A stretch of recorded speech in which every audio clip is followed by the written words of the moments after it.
The Clippers have joined the Lakers in pursuit of Kyrie Irving. The Dodgers will rekindle Fernando Mania for an entire weekend. And Galaxy supporters begin their very public push to rid the MLS of Chris Klein. Good morning. I'm James. This is your daily dose of sports and snark for the greatest sports city in the world, Los Angeles. This is the faithful Angelenos Morning Report. So it is February 5th, 2023. It is a glorious Sunday morning. Take a moment. Thank God for all the good things in our lives.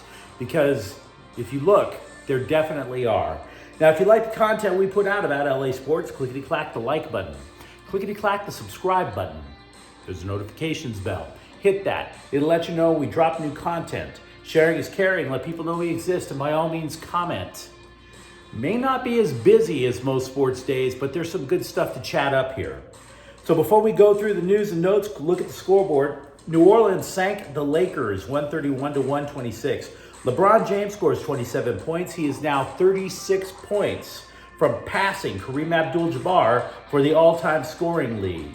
It is a game the Lakers shouldn't have lost, in my opinion. By the way, they had a pretty good lead in the fourth quarter. Meanwhile, Kawhi Leonard scored 35 points, and the Clippers still needed overtime to sink the New York Knicks 134-128. Number 9, UCLA 76, Washington State 52. Jaime Jaquez Jr., he's asserting himself. He scored 24 points, grabs a career-high 15 rebounds. USC also beats Washington 80-74. It's kind of hilarious. The LA Times, God love them. I'm not trying to clown them on this one. They wrote a feature article on a dude named Kobe Johnson. They love him over at USC basketball. He's a hustler. He's doing all these amazing things on defense. And the LA Times, they hype him to the moon, but they say, man, the guy just can't score.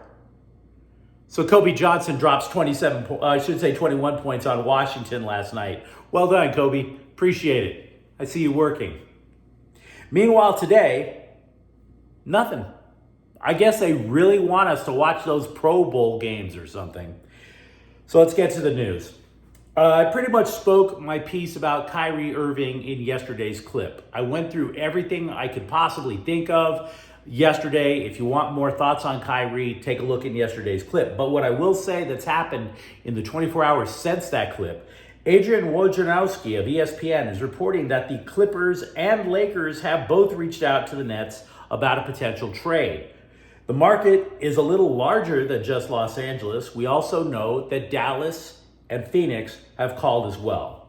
The trade deadline is set for noon Thursday. Unless something specific breaks, though, I am not planning on spending every day and every waking moment talking about a trade rumor that, for all we know, is simply a ploy to get a better contract, to maybe run a coach. I don't know. Kyrie Irving is a very complex cat. But one of the scribes did ask LeBron James last night if Irving would help the Lakers. His answer? Duh. Even for a guy like LeBron who loves to tweet, that's pretty pithy, wouldn't you say? The Dodgers are going to hold a 3-day celebration of Fernando Valenzuela this summer, in August actually, culminating with retiring his number 34. He would be the 12th such person so honored by the team. And if you ever look at the list of numbers that the Dodgers retired, it's breathtaking. Absolutely breathtaking how select it is. You almost have to stop and wonder if anyone else on this planet deserves to be on it. It's that crazy. Jackie Robinson, Sandy Koufax. It's a crazy list. How big in the game you have to be to get on that list. And by the way, Fernando Valenzuela is in fact that big. Because if you look at Valenzuela's career, it's not just that it impacted the Dodgers and their fans. It's how Valenzuela impacted the game on an international scale. Now look, he certainly wasn't the first foreign-born player or the first impactful Latin player to join the major leagues. But Fernando Mania likely inspired the Dodgers to expand their search for talent to all four corners of the globe, to expand the game, to grow the Dodgers worldwide, and in response also grow the game worldwide. Fernando Valenzuela, ask yourself, would there be a Hideo Nomo in Dodger lore without Fernando Valenzuela? Would there be a Pedro Martinez?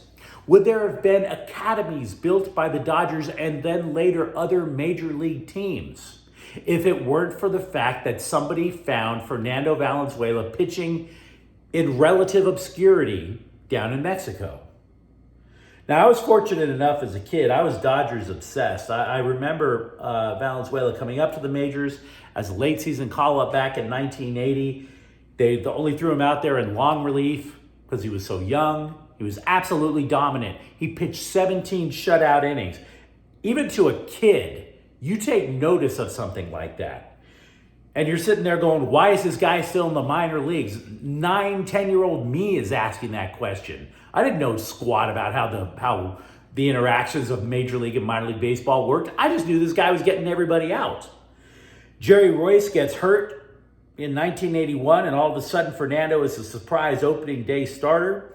And Valenzuela answered the bell with 4 shutouts in 5 games pitched, just in April alone. He is the only man in the National League to win both the Cy Young and the Rookie of the Year in the same season. And it wasn't just that he was dominant. The legend grew by leaps and bounds with every outing.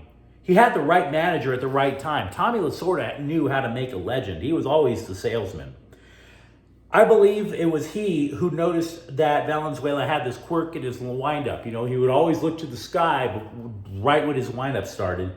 And of course, give Lasorda credit, said Valenzuela was looking to, quote, the great Dodger in the sky, unquote. And the legend kept building from there. So yeah, it's kind of surprising the Dodgers didn't retire the man's number by now. Wouldn't you say?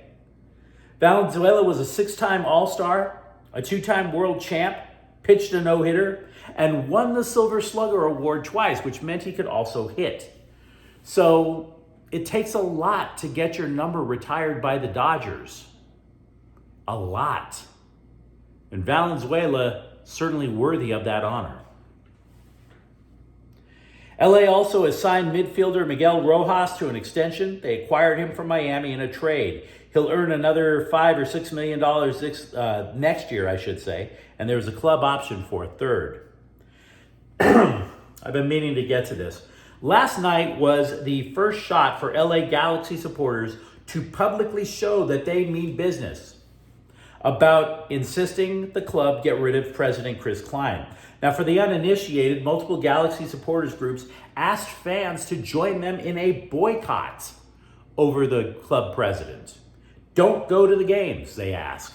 They're not going to hold it against you if you have a ticket and you go. They would prefer you not go. The reason being is that since the Klein took over, the team has been on a slow, very painful decline into mediocrity. And then last year they got caught up in a cheating scandal. And for reasons unknown, Chris Klein kept his job. You look at other teams that get caught up in cheating scandals, people get fired. There's entire clearances of front offices, and Chris Klein kept his gig. Now, boycotts are dicey propositions in the sense that season ticket holders have already ponied up the money, so the Galaxy get paid. But last night, if you looked at the match at Dignity Health Sports Park, it looked like you could count the number of people who went on your hands. Moreover, protesters showed up outside of the stadium with banners asking that Klein be removed. I took a look at photos of the protests. I counted about 50 people protesting outside of Dignity Health Sports Park, demanding Klein quit or get fired. Now here's the deal though. We have to temper what we talked about. It was an exhibition game. If you look at the stands during the NFL preseason, there's a lot of empty seats. Major League Baseball preseason, yeah, the stands are filled, but those games take place in basically glorified single A minor league stadiums. And besides that, Florida is a tourist destination, so people have reason to go. Granted, you do not find a lot of useful MLS news online. The national columnists for MLS have not mentioned the boycott, which makes you wonder, have they been asked not to mention the boycott? Have they been asked? So you put all that together in the blender. These are my thoughts. 1, I've seen MLS matches all over the country and in Canada, and my interactions with supporters groups, except for Orlando, have been overwhelmingly positive. Supporters groups, they just want to get drunk and rep their city. They tend to be very happy people. So it takes a lot to get a supporters group, let alone 5 with the LA Galaxy this angry. Number 2, it would be somewhat hypocritical for all the trash I talk about Houston and the Astros for their cheating if I don't have a problem with the LA Galaxy cheating a couple of years ago. So I definitely see the supporters group's point. Number 3, it's possible it could work. It depends on how strong the organization is. People boycotted the last World Cup. It went on anyway. Boycotts, however, did force an ownership change with Newcastle United in the Premier League.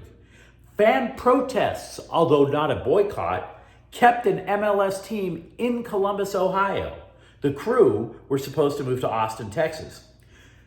As a general rule, small businesses start to notice when their income drops by, say, 10%.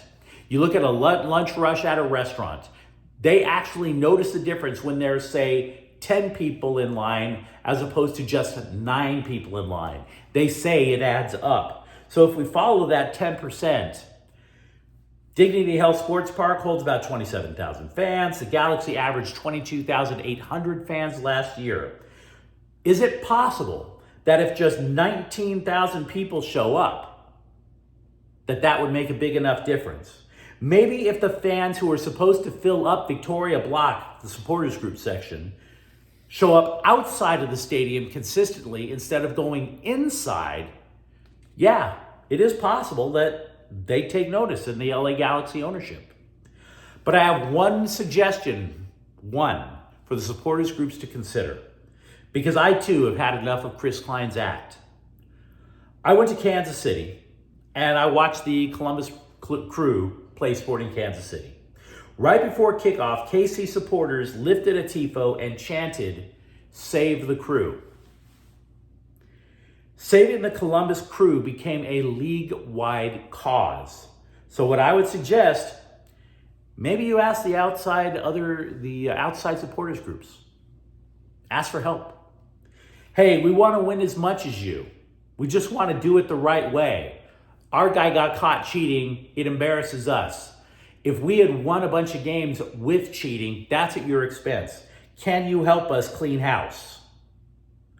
What if the Galaxy played a nationally televised road game in, say, Atlanta, and the supporters group prior to kickoff chanted "Klein out"? I don't know if they would, but it might be worth a shot to ask. Especially with Inter Miami, because Inter Miami did clean out their front office in the wake of a similar cheating scandal a couple of years ago. Thankfully, not all the news for the LA Galaxy is awkward. MLSsoccer.com listed potential breakout players for the upcoming season. Center back Jalen Neal, who has started for the United States national team but is yet to debut for the Galaxy, which is weird. Neal was targeted because the Galaxy are old on defense and 19-year-old Neal is a physical presence who passes accurately. So there is something positive there. MLS Soccer also tabbed a player with LAFC. I mentioned him earlier as a potential breakout player, Kwadwo Opoku, because he is the only true center forward on the roster now after all the purging for the black and gold during the offseason. Particularly Christian Arango being sent down to Mexico. Wenyen Gabriel has lost playing time since Anthony Davis returned to the Lakers. Quote, Wenyen hasn't really done anything wrong to remove himself from the rotation. It's just a numbers thing, and you only have so many minutes to give out, said Coach Darvin Ham. So he's doing his job, staying ready. His number will be called again, I'm sure, at some point, sometime soon. And I expect him to play like he had been playing at a really high level. Finally, according to The Athletic, the LA Kings no longer have an elite minor league system. Still damn good, ranked at number 7. But those prospects are starting to get time in the NHL. The top 4 prospects that the Athletic listed in the Kings minor league system have all had a decent amount of time in the NHL. Same for 7 prospects in the top 11. Now, I have read the reviews on the players. I'm not going to go through all of these minor leaguers. What I will tell you is the things that popped out, that Tobias Bjornfoot is a periphery defenseman at best, not even top 6. That defenseman Brant Clark and forward Quinton Byfield are the only sure things among top LA minor league prospects, and that most of them project as middle 6 forwards or lower pair defensemen. Finally, that Akil Thomas is no longer considered a top prospect, at least to the Athletic.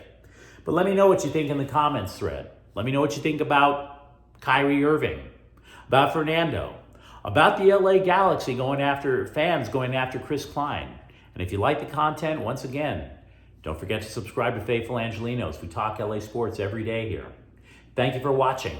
I'm James. We'll be back tomorrow. Faithful Angelenos is a Kian Corte El Queso production. Take care.